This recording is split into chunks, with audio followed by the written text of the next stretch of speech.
Thank you all so much for joining us. Cannabis Connection founder Jamie Cooper, and happy that you are here. And today we have a wonderful topic. We are talking about the new digital evolution, how cannabis companies are adapting to the new normal that we face here. Today I am joined by Len Grogger of Connect Space. Hello, Len. Hey, how's it going? Good. I also have Patrick Lane with Benzinga. Hello, Patrick. Hello, thanks for having me. Thanks for being here. And then we have Brooke Gilbert with the National Cannabis Industry Association, the NCIA. Hello, Brooke. Hi, everyone. And then Brian Town with Michigan Creative. Hello, Brian. Hi, everyone. Hi, Jamie. Thanks a lot. Thanks for being here. So first of all, I like to give our panelists a little time to introduce themselves and talk about their businesses. Len, let's start with you. Tell everybody what it is you do and how you work in the cannabis space. All right. Hey, everybody. My name is Len Grogger. I am the CEO and founder of Connect Space. And what Connect Space is a software platform that provides ecosystems for organizations to hold events and connect people within those organizations. And for us, we've been really excited over this last year to get to, number one, meet Jamie and get involved in the Michigan cannabis industry to help connect those businesses, whether you're a ancillary provider or you're a licensed operator, with other businesses that are supplying or buying the things that you're supplying, or the opposite of what you're buying or supplying. So we actually have a software technology that helps match people up at events so they can do business and create opportunities. Awesome. Yes, and we work very closely together now, Len, so thank you. We'll get into more detail about that. Patrick, please tell everybody about Benzinga and the awesome stuff that you guys do. Certainly will. I will also say that I'm very jealous of Len's lighting. I feel very under-equipped for this. But yeah, Benzinga is a cool company. We're a financial media and data company based in Detroit, Michigan. We cover the markets as a whole, and what that means is that we have writers and editors who are constantly publishing content on the markets and why stocks are moving up and down. That's kind of the meat of what we do. We cover a whole bunch of industries, but really in cannabis, we do two things. We sort of host the conversation on benzinga.com of sort of the intersection of finance and cannabis, right? So all things that we are covering. And then we're also connecting companies and investors, right? So we do our part. We try to help folks raise the capital they need and take the next steps in their scaling. Awesome. Thank you very much, Patrick. Brooke, please tell everybody about the National Cannabis Industry Association. Of course, happy to. So yeah, I'm Brooke Gilbert, and I'm the Director of Events and Education at the National Cannabis Industry Association. The National Cannabis Industry Association, or NCIA for short, is a 501c trade association that represents nearly 2,000 member businesses across the country as well as internationally. We're founded upon three main pillars. That includes advocacy, education, and community. While the core of our mission really is to change federal policy with priorities like descheduling cannabis, expanding access to banking services, and reforming 280E of the tax code, we also do run a robust events program, which before COVID-19 comprised of about 40 events a year, including smaller regional networking and educational events, as well as larger conferences and trade shows. In my role specifically, I manage the execution of the smaller regional events along with our events manager, who also happens to be my husband, as well as work with a third-party event company to execute our conferences and trade shows. Then in addition to that, I also manage our educational programming for all of our in-person events, as well as our Industry Essentials webinar series, which we actually just launched in April of this year. And this is actually NCIA's 10-year anniversary. We've been around since 2010, and I have been with the organization for 7 of them. So I've seen a lot happen in my time. And during my time at NCIA, I've been a part of putting together hundreds of events throughout the years, and have worked with even more speakers. And I can tell you there has never been a dull moment. And I really love what I've gotten to be a part of, even through the challenges like the one that we're facing right now. So yeah, that's me. Thanks so much for having me. Yes, and the NCIA is definitely an organization that we, have a lot of gratitude for. They are doing a lot of work on the federal level and offering a lot of assistance to state level as well. So thank you. And Brian, tell everybody about your company and what it is you do. Hi, thanks, Jamie. So my name is Brian Town. I'm the CEO of Michigan Creative. We've been in business just over 9 years now. We're based in Lansing, Michigan. We're a creative problem-solving company, and it's just a marketing word for we are a full-service marketing company. But over the last couple of years, we really find ourselves solving problems for clients, and our team is really good at that. And especially now, we see problems as opportunities.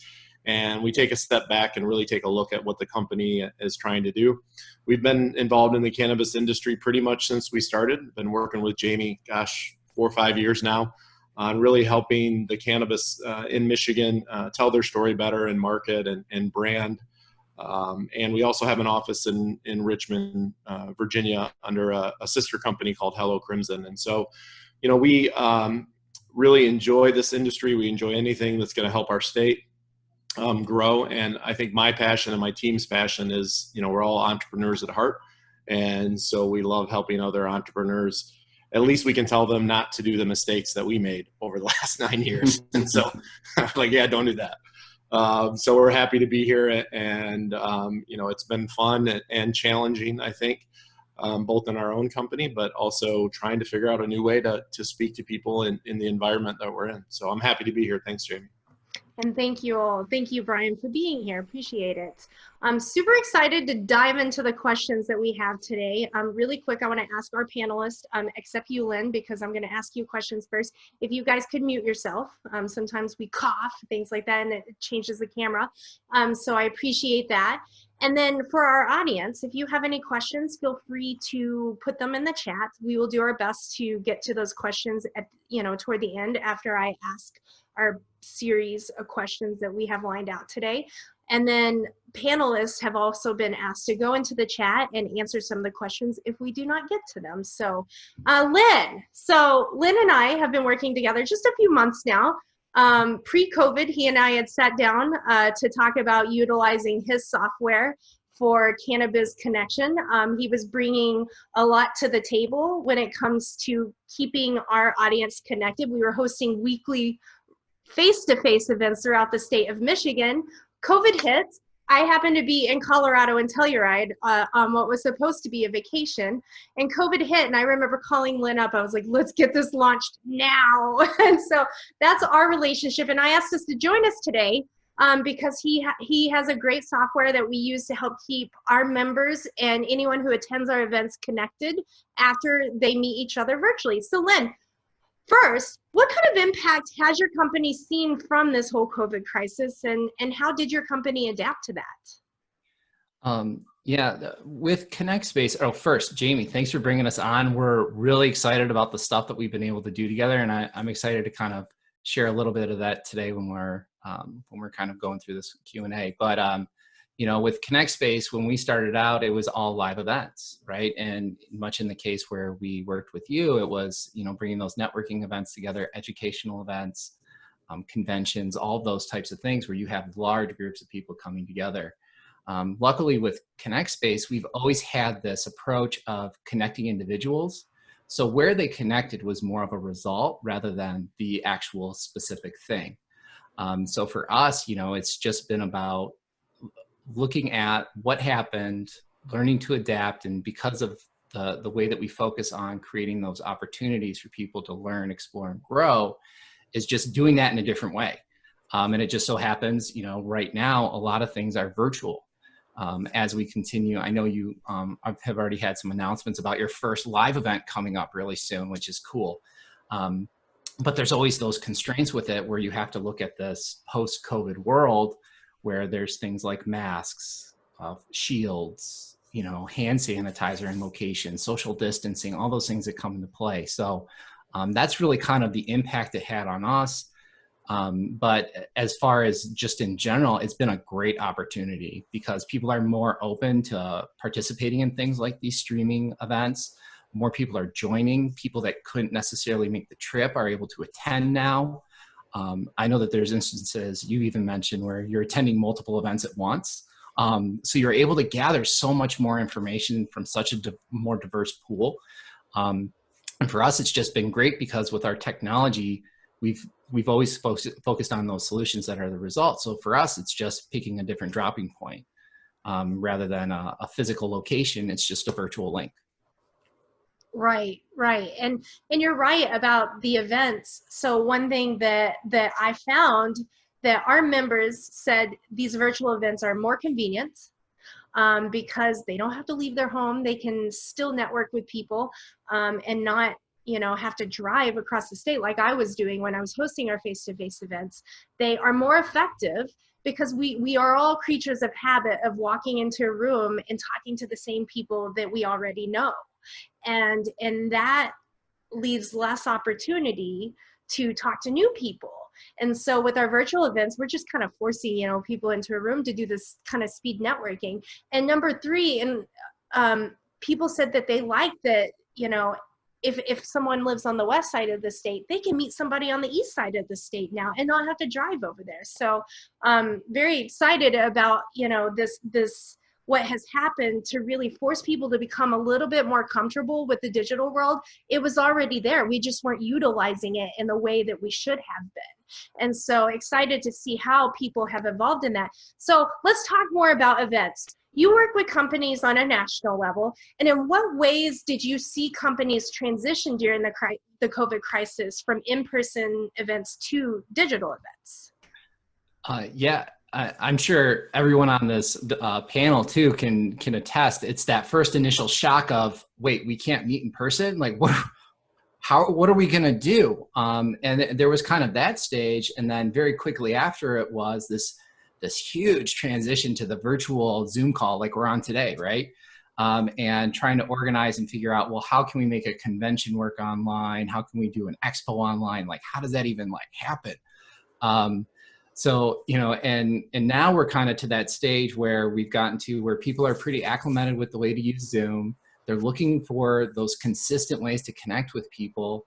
And now you're starting to see kind of those pay for virtual events kind of pop up with some great valuable pieces to them for the value add. Like I had the opportunity to watch the Benzinga Cannabis Conference last week, Patrick. It was awesome. Great job on that.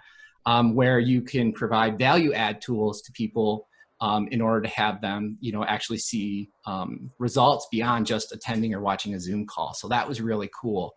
Also, moving into the next stages of this, when we start to kind of come back together, organizations are talking about getting rid of things like general sessions. So you're still having those breakouts, those educational pieces, both virtually and in person, but doing away with the whole everybody in the room sitting right next to each other in the general session. So that's kind of what we've seen, but it's also brought into this whole new context, like you were just talking about, with the face-to-faceness of these virtual calls and the order in which they occur, where you're actually having a specific time and moment where you can articulate your message to many people uninterrupted.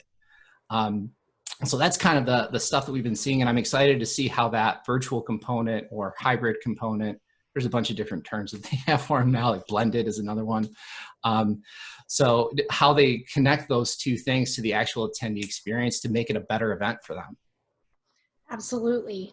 And what software and platforms are mostly being used for digital events, and what kind of challenges have you seen with some of these softwares and platforms? I mean, I'm sure a lot of these companies that offer these solutions weren't expecting to have such an influx of people using them, like Zoom.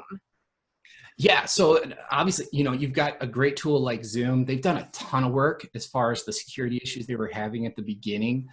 There are lots of event management and ticketing solutions that are out there. I mean, obviously, we're one of them. We would love for you to check out ConnectSpace, but there's a lot of systems that are a lot of technologies that have really adapted with this crisis. I know that there's networking tools like Brella that are out there. There's also that tool called Hopin that's pretty great for those virtual conferences. And many of the other larger event management technologies out there like Cvent, Visibo, Eventry, that have started to kind of introduce certain technologies for it. But I think one of the drawbacks for a lot of organizations was the fierceness in which this occurred. So making that transition, trying to get people to postpone their events instead of canceling them, or just hold them and just add a video link. I think that, just with that change and everything going on, it creates a lot of issues for, like the speed in which you can see and view, the redundancies that are going on in the backgrounds. So with that change, there's been a lot of challenges just getting that video to really connect to it. For us at ConnectSpace, our focus was really about let's be focused on what our planners and our teams have cared about, which is risk mitigation, right? So when you're using these new technologies or going virtual, you've got to make sure that you're managing your risk much in the way that you would organize an event physically.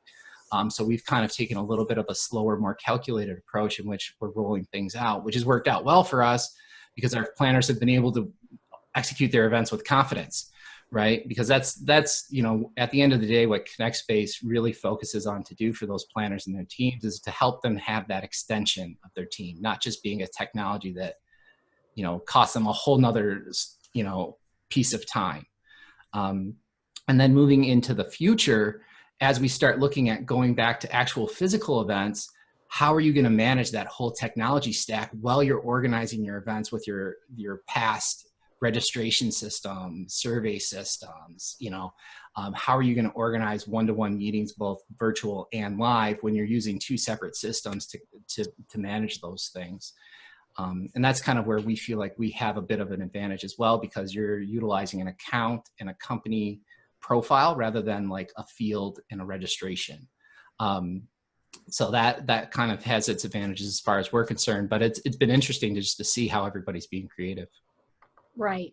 Absolutely. And including you, Lynn. I mean, like, I've seen you make this transition from these in-person events, and your software was built for that, and how you have adapted and rolled out new features to really cater to the digital world. So thank you, because I think you've created such a great tool for us and other businesses throughout the cannabis industry. Jamie, I can't thank you enough for this whole experience that we've been having, bringing things digitally and being willing to explore and learn and grow with us. I mean, it's been awesome. I couldn't have asked for a greater partner in doing this stuff. So thank you for the opportunity. We all appreciate it over at ConnectSpace. Thank you. I really appreciate it.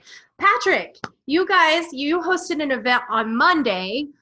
Great event, and you host a ton of events, and had to actually cancel some of your in-person events. How did Benzinga adapt to the digital world after the COVID outbreak? Yeah, so it's a good question, and man, I relate to a lot of what Len said. Just piggybacking on that for a second, we pivoted, and we had to out of necessity, right? Like most event organizers did. What's funny is, Lynn, you mentioned platforms like Hopin and some of those other ones. Man, we couldn't even get a meeting with Hopin. There was just so much demand right off the bat for those platforms, right? We were trying to get a rep on the phone to walk us through and help us understand if we were going to pay for that platform, right? To utilize it for our events, and couldn't even get someone on the phone. So that goes to show you how crazy this whole experience has been, and just how in demand some of these platforms are now, right? So going back to your question, Jamie, what's interesting is that I won't say that we flat out canceled anything. We've really postponed a lot of things that we've done, and we found a way to pivot to virtual, the ones that we could right away, right? So our in-person Detroit event, which was scheduled for April 1st, right after the lockdown happened. Great timing. Thanks a lot, COVID. We would call it the Rona now, by the way, at Benzinga, calling it the Rona. Anyway, so April 1st, we postponed it to August 18th. The goal for us is to kind of follow now, as we're starting to reopen here in Michigan, follow the guidelines, understand what's possible. If we can host a live event, we're going to try to host a live event, right? And I think there are certain things that we've learned from hosting a few virtual events now that have translated really well, and I'll talk about that in a second. But other things that you can't quite capture in the same way that you can live, right? And so obviously if we can try to do things live, we will. But to Len's point, and to I think what you were alluding to, Jamie, I don't see this going away. these virtual platforms. I really envision our events as we move forward, and probably what the industry is going to do as these sort of hybrid events. You'll see a lot more live streaming. You're going to see a lot more of these digital platforms utilized to expand our audience, right? So for our live event in Miami back in February, we had just over 1,000 people attend that. For this virtual one this past Monday, we had 3,000 people attend. So you can see the expanse of audience there in terms of being able to include more people in that sort of virtual way. So the hybrid style, I expect to continue for sure. So yeah, and the other thing I was going to say, Lynn, you brought up a really good point about networking, right? And really what's big right now is user interface in these platforms, ease of use, right? For attendees, they want to be able to take meetings, right? That's probably the biggest thing that we still want to give our attendees. They want to be able to network, right? So how do you do that, right? And how do you sort of mimic that live event as much as you possibly can? The cool thing that I think we've experienced is that this has given us the chance to hit the reset button, you know, and that's sort of how we're looking at the virus in general and what it's afforded us the opportunity to do. So with networking in general, you'd go to some of these live events, you'd see these, you know, hedge funds sitting over here and VC funds sitting over there, and maybe they want to meet certain people but not others. What I think is interesting about virtual is that if those guys aren't actively participating, there's no reason for them to attend, right? So it forces them to take more meetings than perhaps they normally would at a live event. Jamie, I know you know our CEO, Jason, very well. He has what he calls his party rules at our events, and it's you can't sit next to anybody that you know. You have to try to go and have conversations with people you don't know, and you push yourself to network. You push yourself to meet people, right? And I think this virtual environment does exactly that. Because if you're not doing that, obviously you're not getting the value that you would just by running into somebody in the hallway, right? So yeah, long-winded answer to your question, but obviously lots of pivoting and lots of new things that we've learned. Right. And I have to say, you know, I know that most of my successes have been found in the relationships that I have built with others. And I'm actually kind of surprised. There's a lot of people that were always coming to my face-to-face events I haven't seen in the virtual world. And like you said, I think it's here for a while. I think that people are going to continue adapting to it and using it. And for those that haven't done so, like I think it's time to step up, because the days of cold calling, cold emailing are kind of coming to an end. You know, it's all about in the relationships that you build. Benzinga, you guys are so digitally focused, and I love that about you. Is it safe to say that some, maybe the investor crowd, is a bit old school and when it comes to embracing technology? How did your investor network adapt to the new digital world, and do you think that they'll stay more involved on the digital scale? So your question is, how do we get the old fogies to log on to the platform? You're absolutely right. Listen, man, I don't know, honestly, to be real with you. I think that what's important here is that we try to make it as easy as possible for them, right? So from my point of view, I think that most of these folks either are or have someone in their organizations, whether it be a family office or a fund or whomever, just some old accredited investor, right, who made a bunch of money in the market when the market was good. You know, I feel like there are people within those organizations that can handle the digital side for them. And that's a lot of what we're seeing, right? We're doing a lot more talking to the handlers, the wranglers, the admin folks, to try to make sure they understand how to use the platforms, right? And the other thing really is, you know, I think for a lot of these events that you see now going virtual, there are multiple platforms, as Len alluded to. And maybe it's not the best case scenario.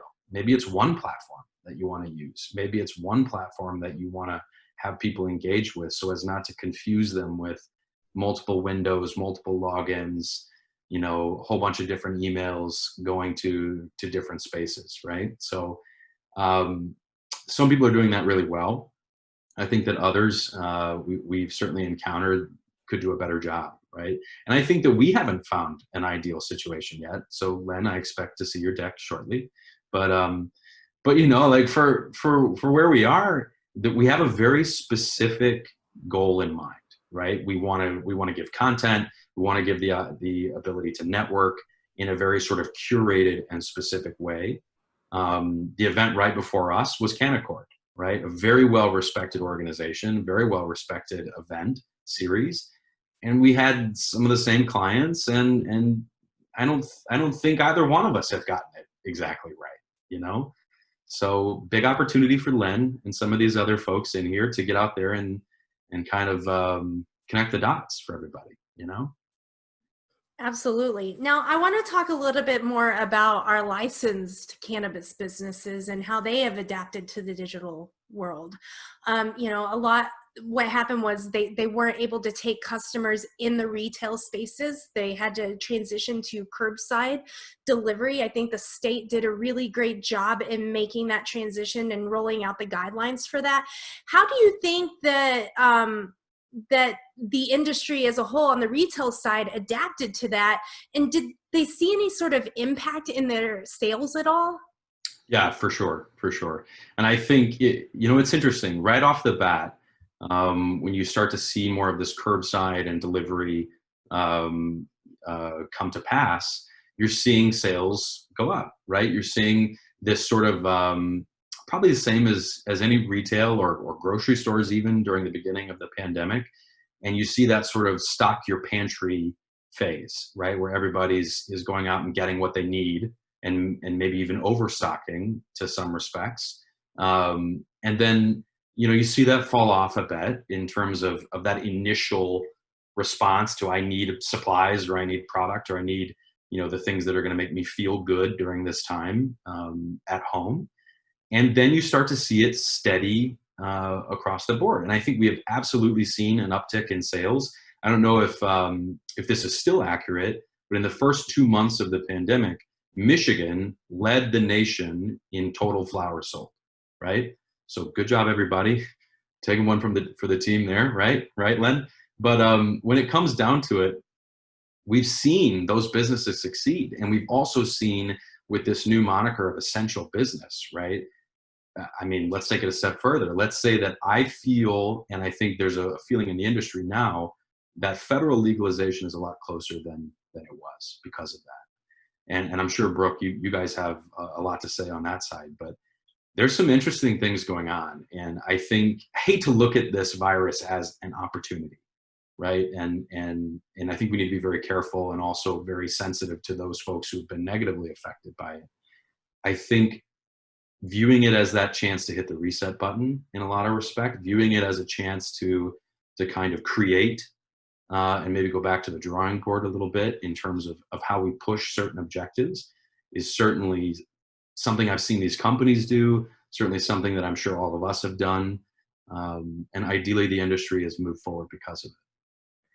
Patrick, you hit the nail on the head there, and that's such a great transition to Brooke. Brooke,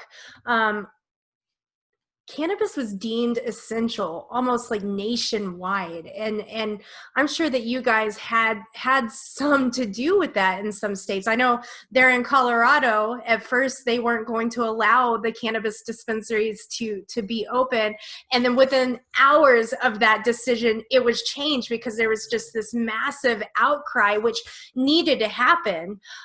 You guys are, you know, hosting a ton of events yourself. You had to postpone some as well. How did the NCIA adapt to the digital world after the outbreak? Yeah, and I just want to thank you again, Jamie, for putting together this panel. And I just want to take a moment to recognize all of my colleagues that are in the events and hospitality industries, and just honestly how hard and challenging these last few months have been, and it's not over yet. So if you have any, you know, friends in your life that are in the hospitality or events fields, like, please give them a hug, please give them some love. They probably need it. We had 8 Cannabis Caucus events going on around the country in March. right when the coronavirus was labeled a pandemic and the gravity of the situation really started to set in. Everything changed in a matter of days and honestly hours, really. We did move to cancel those caucus events. And as the situation became worse, it became apparent that we weren't going to be able to reschedule these quickly, right? So these events are free networking and educational events for our members, you know, to keep them connected with their local community and to get updated on our federal policy work that's ever changing. So it was really important that we figure out another platform for these to take place in some capacity. So we started to look into the digital realm. I am happy to announce that actually later this month, we are taking everything that our attendees loved about the Cannabis Caucus events and reformatting them into a virtual experience. We'll of course be providing attendees with exclusive access to industry insights delivered from national and regional leaders. Then we'll also be conducting live Q&A session with the audience and the speakers to provide that, you know, real-time interaction that they've come to expect from our events. And then finally, to speak to the networking aspect, we'll be wrapping these up with an informal happy half hour that will have an exclusive live musical performance while also encouraging networking through some private communication channels that we'll be setting up. We are planning on utilizing Zoom and Slack specifically for these smaller events. We felt it was important to keep things fairly simple using tools that many in the NCIA community specifically have become familiar with over the past few months. In addition to canceling our caucus events, we of course had to make the decision to move our national conference, the Cannabis Business Summit and Expo, which would have been taking place next week in San Francisco, as well as our member lobby days, which would have taken place 2 weeks ago in Washington, D.C. Both of those events have moved into the fall time for now. The first challenge with both of those specifically was finding dates that worked to move them to postpone these two, because everybody in the industry that wasn't outright canceling their events were postponing their conferences. Then the second challenge really became just monitoring the situation and coming up with contingency plans for a fully virtual format, as well as the hybrid experience, which, you know, Lynn touched on as well. And to be honest, we're in the final stages of these plans right now. It's still something that we're working out, and we have some big announcements on the way in the coming weeks as we have finally started to get more clarity around the situation as a whole, but also more directive from municipalities. That's been really important for us for direction. So please stay tuned as we continue to move forward. And then just outside of, you know, these event postponements and cancellations, we as an organization pivoted in a few more ways immediately following the onset of the coronavirus. So in April, we launched our Industry Essentials webinar series so that we could continue to provide that live educational opportunities for our community. And we hit the ground running super hard with that program. We've produced 14 webinars so far, with 1 to 3 taking place on a weekly basis. And then we've also still been hearing from our members that they wanted opportunities for brand exposure, now that they don't get those opportunities at live events. So our marketing team developed a robust digital sponsorship opportunities deck to meet this need as well. Yeah, and I've had the opportunity to attend some of your webinars, and you guys do a really stellar job, and I've always enjoyed them. Maureen a lot of times is doing them, and she's just such a great host, and so I've seen a lot of municipalities really adapt to the digital world. Like I ran for city council last year, so I have and did a lot of municipality lobbying work as we were getting the Michigan industry up and going, and I was just so pleased to see how some of the municipalities transitioned into the digital world. They're hosting their bi-weekly city council meetings and putting it on Facebook now. And I think that's so important when it comes to government. And so do you think that government meetings will stay digital, or do you think a lot of that will go back to that face-to-face? Because I think, you know, with them putting it digital now, I really think that that helps them hear a lot more voices than they did before. Yeah, and it also speaks to more transparency, probably, too, which is an interesting point that I haven't actually thought about. So I appreciate you saying that. Yeah, I mean, obviously, many of us that are still lucky to have jobs have had to pivot to working in a more digital environment. You know, as states and municipalities have ordered shutdowns of non-essential businesses. And like you said, government bodies have not been immune to this. My dad is actually the town attorney in the town that I grew up in. And he and the town government have had to adjust to, you know, working at home, just like many of us in the private sectors. He lives in a rural area, and the town's IT team had to work through issues establishing a secure server for him to work from home. And they've also had to adjust to things like virtual town council meetings and learning how to use Zoom and other platforms. I think in general, though, government is always slower to adapt to change, like going digital, just because it's so bureaucratic. So speaking to the federal government, the Hill finally got around to having committees online, even though that technology has been around for years. And I think they're just still trying to figure things out with COVID, to be honest. They're asking things like, will the public have access to offices? Will hearings be on Zoom? Will voting be remote? You know, things like that. And my thought is, the House will probably incorporate digital technology to get through the current crisis. Then they might realize how much it can improve their lives and maybe incorporate more. The Senate, though, I don't think that they're anywhere near there yet. They won't even allow electronic voting, for instance. So I doubt there will be much movement there on the technology front. But obviously governments must keep working. And that means our government relations team is still working too. And they're making it happen through phone calls, video calls, and emails mainly, and still doing a great job. Our GR team and allies in DC actually made some pretty significant progress last month when they achieved getting cannabis banking language that was identical to that passed in the House last year, included in the latest COVID-19 relief package, which is known as the HEROES Act. Of course, this still has to pass through the Senate, so there's still work to be done, but that was really encouraging to see happen while the country was in a shutdown. And then finally, I did want to mention, we've actually had 2 sitting congressmen participate in our webinars, Ed Blumenauer and Lou Correa, and I can say from personal experience that they are learning to use these different platforms and they are adjusting. Of course, that comes with a learning curve, right? I was speaking with everyone prior to jumping on this call about how Lou Correa jumped on the webinar that he was on, and he was clearly like in his backyard. You could hear crows going on in the background, and it was great. Honestly, it added, you know, some humanity to the conversation. But it was positive to see that they're willing to learn new things and participate, you know, in the digital realm. Absolutely. And some believe that COVID might make a comeback, leading us to another quarantine down the road. How do you think companies in the cannabis industry should plan for that? Yeah, unfortunately, another round of shutdowns is a complete possibility as we start to open up around the country. So it's a really great question.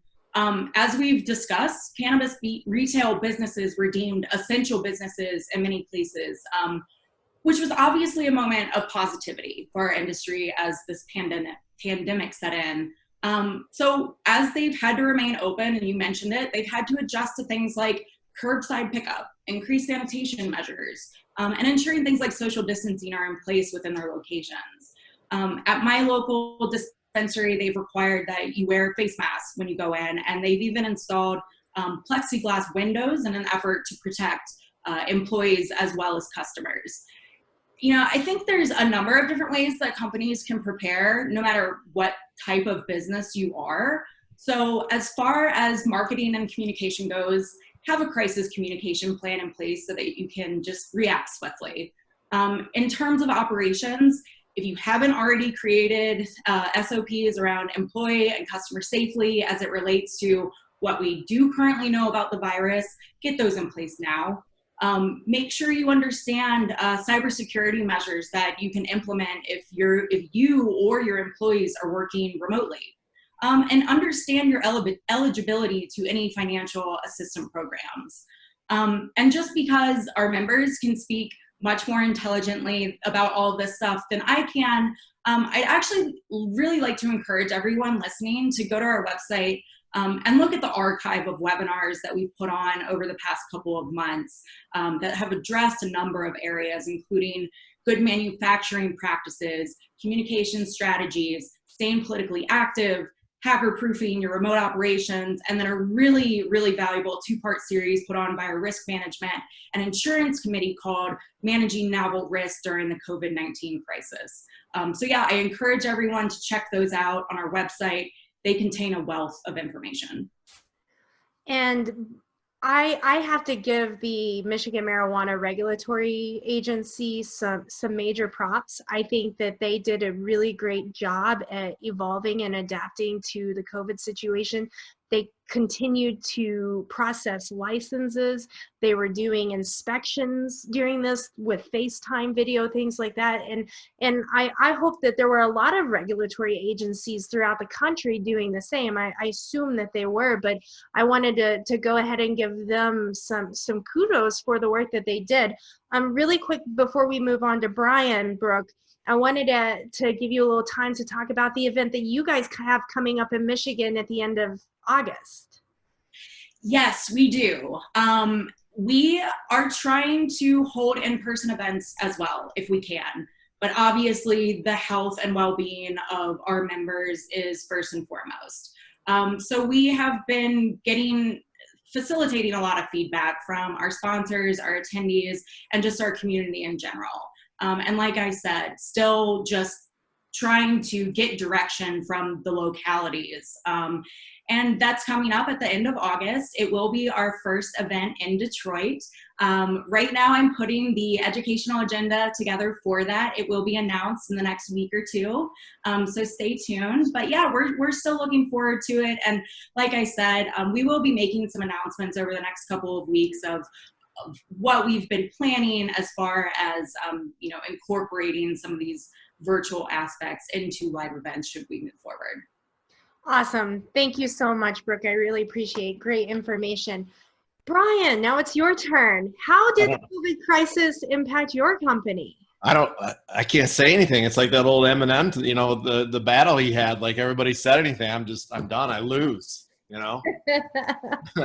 I'm taking some mad notes and, I agree with everything. And I just think that, the platforms that we've had and kind of how we've changed a little bit, at first, we were kind of just status quo and we were still coming in and things were okay. We have 10 people on staff. We're in a shared office space. And, before any of the lockdowns happened, I started to get some people that were concerned. And, right there, we made a decision back in March to go remote. And of course I hated it. I was just like, I love networking. I still don't, it's not my favorite thing to do, but I do love in-person meetings. I do love having my staff here. It's just easier and it's fun. We've got a great family and we miss each other. But we adapted. And I think the best thing out of this was that we're communicating better as a staff than we ever did. And we're all in a shared space. And like literally I can almost touch my web developer and I can walk 2 steps to get to our social media person and the video team. But, we have daily check-ins every day. And I thought at first we would do that for a while and cancel it. But we're doing it. It's great, man. We're really getting to be pretty efficient. And I'm tired of staring at Zoom. Not right now, Jamie. Yeah. But and I think we're all in this. You talk to everybody and they're like, I had 7 Zoom calls today. And what platform should we use? And, it was interesting because in that beginning time period, we were starting to think about, I was starting to get worried, like, because a lot of the stuff that we do, not a lot, but video production is something that we have to do on site.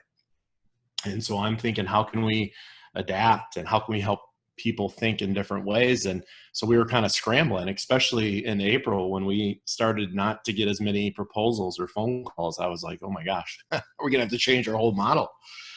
And I panic anyway. That's just in my nature. But what I think has been really nice is that what we were kind of transitioning to before all this happened, and now what we're still sticking to is, I think we're all scrambling, trying to figure out how are we going to communicate and what technology we're going to use and how are we going to advertise and get our message out. And, we work with a lot of manufacturing companies, and you want to talk about old school to the old school sales guys and girls.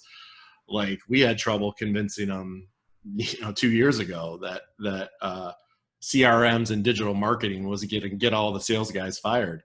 And so I'm like, no, man, it's gonna send you leads, And so I think that opportunity has kind of forced people to realize that digital, your digital life can be in one place, and it can work really well, and it can be an add-on to what you're already doing. And the biggest thing that I think we were always promoting before, and even more so, I try to really convince people, like, yeah, we can help you guys in the cannabis industry or in any industry get out the message digitally. And I think now is a really good time because people are at home, they're on their phones and computers way too much. But I still think we need to focus on what is that message.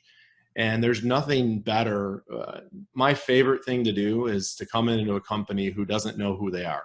And I can tell you, it's almost all the companies we go into. And because I get it. I mean, I'd like to tell you that our marketing and my messaging and my website and all our marketing at Michigan Creative is perfect because we have a full staff here.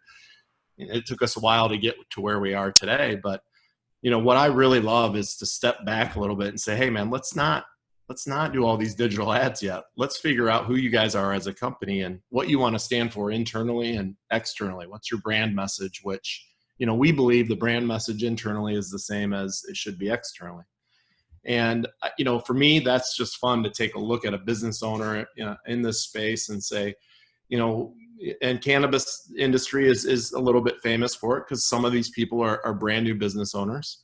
They know the flower really well. They know that industry really well, but they don't necessarily know how to market. They don't know how to, necessarily do everything day to day as a business owner. And like us all, us CEOs and would-be warriors here, we're all trying to do everything. And, even some of the biggest manufacturing plants that we go into, I'm talking to the CEO, who he or she is also the sales manager and the marketing director. And one of them was doing Google ads. I'm like, what's going on? And he's like, yeah, I know. I'm like, listen, let's figure this out before we decide to market. So I think it's a good exercise, and we love to do creative brainstorming with companies and get their message out there. But I think it's always a good time right now for all of us in any company to really figure out who we are. And then from there, the marketing is easy. I mean, the marketing is just a tool or a secondary, and it's just a process. And having some of the tools and the content and the associations that you guys have for support for the cannabis industry, I mean, I've never been more impressed with an organization. And I'd like to say, Jamie, too, like I was kind of like, I was a high school teacher for 17 years before I started this. So if I can talk in front of high school kids, I can talk in front of anybody. But that first cannabis, like, oh my gosh, you're going to put me in a room all by myself virtually with somebody. Like, I was nervous. Like, what am I going to do? I'm checking my little hair that I have left. And it was really cool. I mean, I think I met more people and had more intimate conversations with people than I've had at pretty much any networking event. And so I really enjoyed that. Thank you very much. And, you had said earlier that you and I have worked together for a number of years, and you and I used to always hop on the phone, and now I get to see your face more often. Oh yeah. It makes you so happy. Yeah. Right. Yeah. You work with a ton of different industries. You had mentioned manufacturing. How did some of those companies evolve? And is there anything that other industries are doing that the cannabis industry should learn from? Yeah, I think the biggest thing right now that we're seeing a lot of our manufacturing companies do is really focus on, it's always about sales, sales, sales, sales, sales, sales. We got to get more sales. But I think what we're seeing that manufacturing, and it's great for us because they're starting to think about, okay, so one, how do we get those sales? Two, what kind of sales do we want? And then what happens when we get that lead? Where does it go? Where because we've gotten in the past like, well, yeah, we got all these leads, but none of them turned into customers. I'm like, did you guys call them? They're like, oh, well, no, we emailed them. I'm like, you guys, that's sales 101, man. That's like Sandler back in the day, And so really that sales process, and really to make what we're seeing is that manufacturers historically and skilled labor haven't been really keen on marketing, and they don't like marketing guys and girls. So we don't come across as that. I don't even have shoes on right now. So, but I think what they're doing is they're starting to see that marketing needs to be a part of your everyday conversation. And they're starting to realize that everybody in the organization, whether it's a 5-person team or a 200-person team, the messages of marketing and the messages of the core value need to be in everything that they do. And then secondarily, all right, so let's say we do get 7 leads today. Where do they go? And who are you going to call them? Because I can tell you, just from our leads that we get, when we get them in, we call them right away or email them back right away. And I always preface it with, look, we're not that desperate, but we are. We're not that desperate, but we just like to get a hold of people. And probably 9 times out of 10, we hear, well, we filled out a couple forms on other sites or called people and no one got back to us. So the need to still communicate, either pick up the phone, jump on a Zoom call, and try not to, just send the emails. I think there's this balance of this great digital things that we're doing.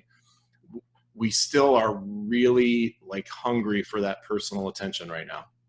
And it really right now, all of us are really craving it. And so doing anything you can do to just pick up the phone, it's funny because you'll start to hear the relief in people's voice.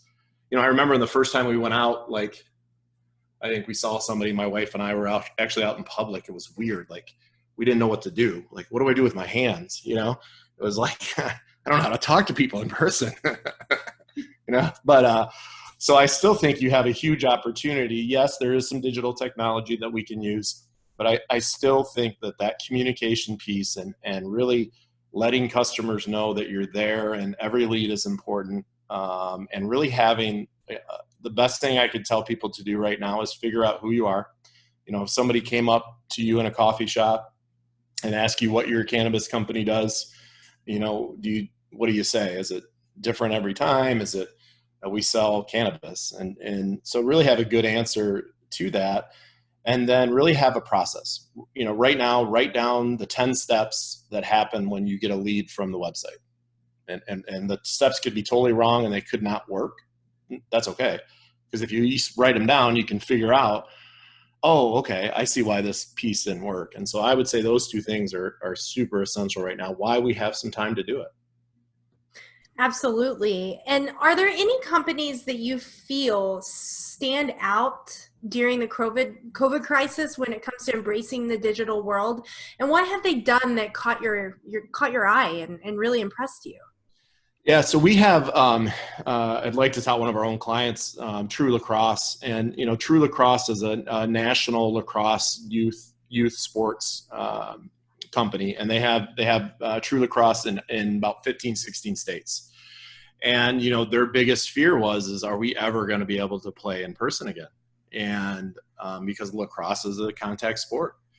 And so, using my team, and I'm serving as their marketing director, what leadership decided to do is create this massive amount of content. And it was, probably 1,000 videos or more of exercises that the kids can do at home while we're waiting. And so they, you know, almost every state would send us 10 to 15 videos per week. We would edit those. We would then ship those off to the thousands of parents across the country. And the kids would do their workouts. And, you know, I think now that they're starting to open up a little bit, and they did a bunch of Zoom calls with college coaches, and they did, you know, they started working with an app so kids could log in and do their workouts. You know, not only now that they're starting to do tryouts and stuff again, thank goodness, now we have this just massive amounts of content that we never would have had. I mean, YouTube, on their YouTube private channel, it went from 13 videos March 15th to, I think, 1,700. And it's just, it is like training from pro athletes and pro coaches for lacrosse. And so now we'll be able to take that eventually, and next winter, when everybody slows down, package it up and do something else with it. So I think that was a company that I was like, man, they really seized the opportunity here to really not only keep their members paying, because that was obviously a concern, but also to make sure that their athletes felt like, hey, we're in this together and we're going to do whatever it takes. That's awesome. That's a great story. You know, I saw a lot of companies really do that. It's just, you know, content is king, and it was such a great opportunity. You had a little extra time. People still want to learn during that time, and I think that's huge. And it was really impressive to even see some of the companies in the cannabis industry do that as well. Brian, great information. Brian with Michigan Creative, thank you so much. And Brooke with the NCIA, thank you. Patrick Lane with Benzinga, and Lynn Gogger with with Connect Space. And really appreciate you guys. Again, we're at the end of our hour, so we don't have time to take any questions that are on the feed, but I just ask that you go on to the Facebook page, answer any questions that might be there. Go ahead, put your contact information there as well, just in case some of the people want to reach out to you. And great information from all of you guys today. Thank you so much. And Thanks for having us. Yeah, thank you. Yeah, thanks, James. Before we go, just want to remind everyone, we do have our virtual networking events still going on. We have one every Friday at 4 o'clock Eastern, where we come together, and it's a cannabis consumption friendly event. If you don't consume cannabis, you know, bring a cocktail or a beer and we'll still have you. It's just a great way for us to come together at the end of a wonderful week and have some great conversation. And then next Wednesday, we have our weekly speed networking event at 6 o'clock. It starts at 6 o'clock, goes till 7:30, and I encourage you all to join us. Like Brian said, it's fun. You get put into rooms one-on-one with people that could be your prospects or strategic partners. You can sign up on our website, which directs you to the app that Lynn built that we absolutely love, and so many awesome changes coming with that as well. So thank you all for taking the time to be with us today, and we look forward to seeing you next week. We will be talking more about taxes and accounting. July 15th is the tax deadline. That's going to be looming on us very soon. So have a great, wonderful rest of your day and a wonderful weekend. Thank you. Bye. Thank you.